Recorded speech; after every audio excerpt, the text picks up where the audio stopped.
Konnichiwa minasan, स्वागत छ तपाईलाई हाम्रो दोस्रो भिडियोमा। अघिल्लो भिडियोमा हामीले जापानमा कसरी पार्ट टाइम जब खोज्ने भनेर सुकिया रेस्टुरेन्टमा अप्लाई गरेको थियौँ भने यो भिडियोमा हामीले म्याकडोनल्डमा अप्लाई गरेको छौँ। कङ्ग्रेचुलेसन फर्स्ट अफ अल, नेपालदेखि सक्सेसफुल्ली जापान आइसक्नु भएको छ अथवा जापान आएर निहङ्गोगाको सकेर कुनै नयाँ ठाउँमा सेन्मनगाको पढ्दै हुनुहुन्छ, जब रहिराख्नु भएको छ र आफैले अप्लाई गरेर जब गर्छु भन्ने चाहनुहुन्छ भने चाहिँ यो भिडियो तपाईँहरूको लागि एकदम सुइटेबल हुनेछ। म स्टेप बाई स्टेप कसरी गर्न सकिन्छ भनेर देखाउने नै छु आफैले। ल अब सुरु गरौँ है त। म्याकडोनल्डमा काम गर्दाखेरि छुट्टीको बेलामा 40 घन्टा गर्न पनि पाइन्छ र जे होस् राम्रै अब इन्टरनेसनल कम्पनी हो, त्यही भएर जापानमा अलिअलि जिखोसुखा जस्तो भएको छ भने किचनमा अनि रेजीमा विभिन्न ठाउँहरूमा काम गर्न मिल्ने भएको भएर यो भिडियो तपाईँलाई सुटेबल हुनसक्छ। ल सुरु गरौँ। तपाईँले पहिला आफ्नो मोबाइलमा कुनै ब्राउजर खोल्नु होला, तपाईँलाई सुटेबल लाग्ने ब्राउजर है त। अनि त्यसपछि त्यो ब्राउजर खोलिसकेपछि त्यहाँ गएर गुगल खोल्नु होला। अनि गुगलमा गएर चाहिँ म्याकडोनल्ड्स भन्दा पनि सुरुमा क्र्यू रिक्रुटिङ म्याकडोनल्ड्स भनेर छ, त्यो सर्च गर्नु होला।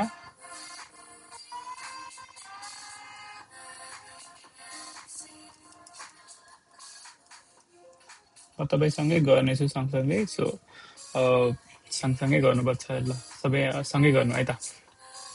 यो गरिसकेपछि हाम्रो फर्स्ट पेज यहाँ आउँछ। यो फर्स्ट पेज भन्दा पनि यो माथिको म्यापहरू छोडेर अनि यहाँबाट सिधै अर्डरहरू गर्न मिल्ने यताउता देखाएको छ भए तापनि तलपट्टि एउटा यो फर्स्ट लिङ्क छ, यसमा क्लिक गर्नु होला सबैजनाले।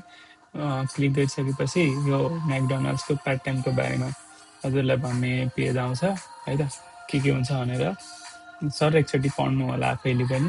त्यसपछि क्र्यू ट्रेनर म्यानेजरको कस्तो कस्तो भूमिका हुन्छ भनेर सब लेखेको छ। अनि त्यसपछि काउन्टर एरियामा कसरी काम गर्नुपर्ने हुन्छ, फ्लोर एरियामा कसरी, किचन एरियामा कसरी भनेर सबै कुरा तपाईँलाई लेखेको छ।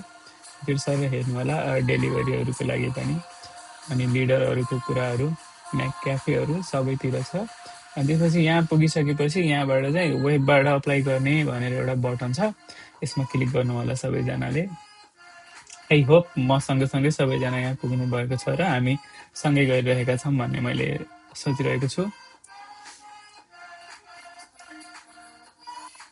यहाँ क्लिक गरिसकेपछि तपाईँले आफ्नो नजिकको विभिन्न ठाउँको देख्न सक्नुहुन्छ। म क्योतोमा बस्छु र मेरो नजिकको चाहिँ सिचिजो केहान स्टोर भनेर रहेछ है त।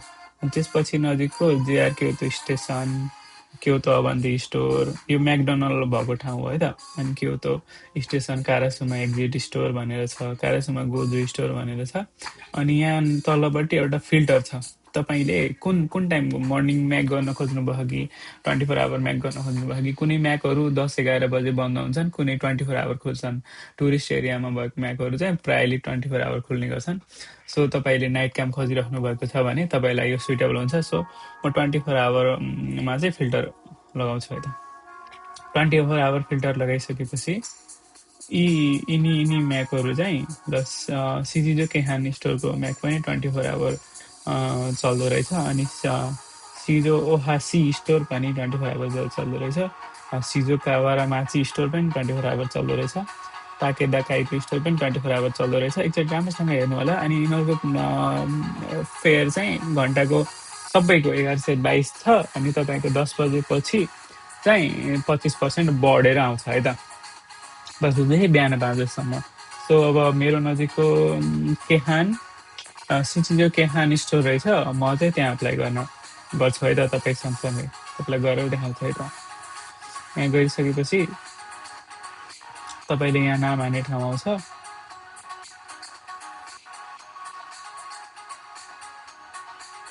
अनि त्यसपछि यहाँ अप्लाई गर्नु होला आफ्नो नाम राखेर।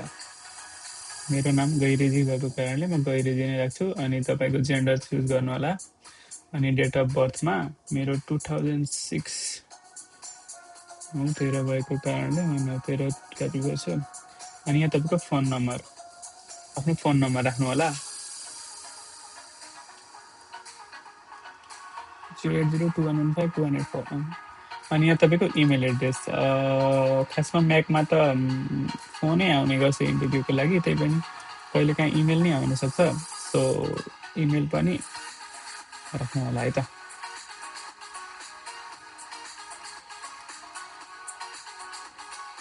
मेरो इमेल एड्रेस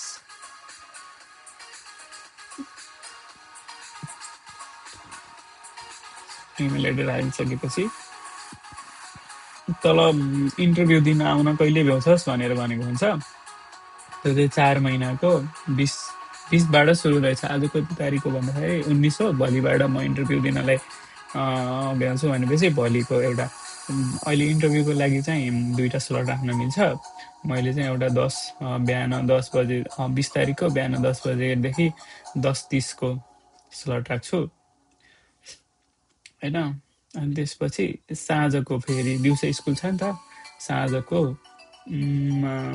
20कै साँझको अथवा तपाईँले अर्को दिन पनि राख्न सक्नुहुन्छ है त तपाईँको ऊ अनुसार राख्नु होला मैले साँझको 5 बजेको राख्छु एउटा बिहान 10 बजेको एउटा साँझ 5 बजेदेखि 5:30 बजेसम्मको यदि बिहान जान भ्याइन भने चाहिँ साँझ जाने हिसाबले है त तपाईँले आफूलाई सुटेबल टाइम अनुसार राख्नु होला यति गरेपछि चेक गर इनपुटमा क्लिक गरिसकेपछि अनि तपाईँले राखेको डिटेल्सहरू ठिक छ कि छैन भनेर हेर्ने ठाउँ यो चाहिँ लाइक तपाईँले केही कारणवश केही कुरा मिस्टेक गर्नुभएको छ भने त्यहाँबाट सचन मिल्छ हामीले अब अप्लाई गरेको कहाँ हो त सिचिजो केहान स्टोर होइन अनि त्यसपछि मेरो नाम अनि योहरू पर्सनल डिटेल्सहरू यहाँ देखाएको छ अनि एप्लाई दिस कन्टेन्ट गरिसकेपछि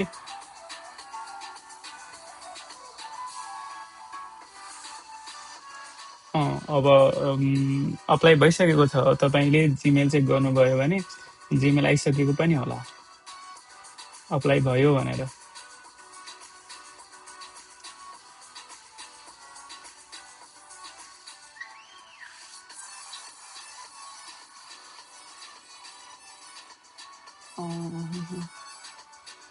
म्याकडोनाल्ड भनेर ल गएर चाहिँ तपाईँले सक्सेसफुल्ली अप्लाई गरिसक्नुभयो तपाईँको ऊ भनेर 2-3 दिनसम्म रेस्पोन्स आएन भने चाहिँ आउँछ अनि तपाईँको कम्पनी नम्बर चाहिँ 050बाट स्टार्ट भएको यो छ भनेर तपाईँले आफैले बुझ्नलाई यहाँबाट फोन गर्न पनि सक्नुहुन्छ अनि तपाईँलाई फोन नै आउँछ इन्टरभ्यूको लागि सुकियामा चाहिँ इमेल आउँछ होइन तर यहाँ चाहिँ फोन नै आउँछ अनि तपाईँजनालाई एउटा बोनस टिप के छ भन्दाखेरि सुकिया म्याकडोनल्ड्समा अप्लाई गर्दाखेरि त्यहाँ म्यापमा धेरै ठाउँ देखाउँछ नि त सकेसम्म 3-4वटा ठाउँमा अप्लाई गर्नु 24 आवरको कुनै ठाउँमा फुल भएको हुनसक्छ कुनै ठाउँमा खाली हुनसक्छ नि त त्यही अनुसार 2-3 ठाउँमा अप्लाई गरिसकेपछि 1-2 ठाउँबाट बोलाउने चान्स हुन्छ तपाईँलाई इन्टरभ्यूमा बोलायो भने सुकै दिन सक्नुभयो भने ढुक्क लिन्छ त्यही भएर अल द भेरी बेस्ट अरू एउटा बोनस कुरा के छ भन्दाखेरि तपाईँ अहिले सेन्मन पढिराख्नु भएको छ भने चाहिँ म सोचिरहेको छु कि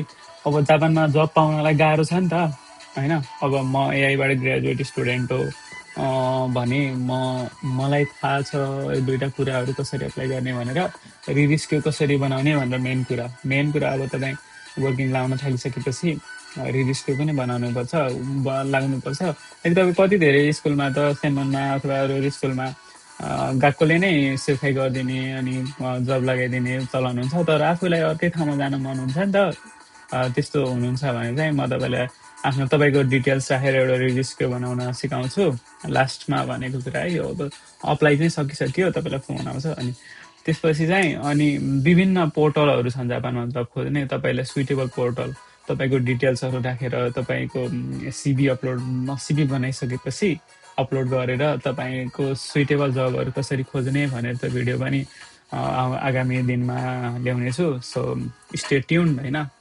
मनपर्छ भने चाहिँ लाइक गरिदिनु अथवा तपाईँ पुरानो हुनुहुन्छ र तपाईँ जस्तै कोही नयाँ आएको चिन्नुहुन्छ भने उहाँलाई भिडियो सेयर गरिदिनु होला सायद उहाँलाई जब पाउनलाई सजिलो हुनेछ अहिले पछिल्लो समयमा विभिन्न ल आइसकेको कारणले जब पाउन अलिकति मुस्किल नै छ सो अनि फेरि अहिले झ्यापै जब पाइहालेन भने 3-4 महिना नपाउन नि सक्छ अहिले भर्खर आइराख्नु भएको छ र सुन्नुभएको मलाई सुन्नुभएको छ भने चाहिँ कसरी हुन्छ अरू एउटा टिप्स के छ भन्दाखेरि फ्यामिली मार्ट लसन अनि 7-11मा अलिअलि भाषा छ भने चाहिँ तपाईँलाई राख्ने चान्सेस धेरै हुन्छ। सो गुगलमा गएर के गर्नु त भन्दा फ्यामिली मार्ट नियर मी हान्नु होइन, यो सकिसक्यो नि त।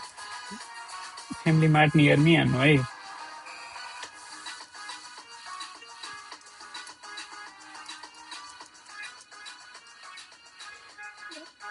नियर मी हानेर सर्च गर्नु, अनि त्यसपछि यहाँ तपाईँको फ्यामिली मार्टको लोकेसन आउँछ, धेरै धेरै तपाईँको नजिकको फ्यामिली मार्टको है।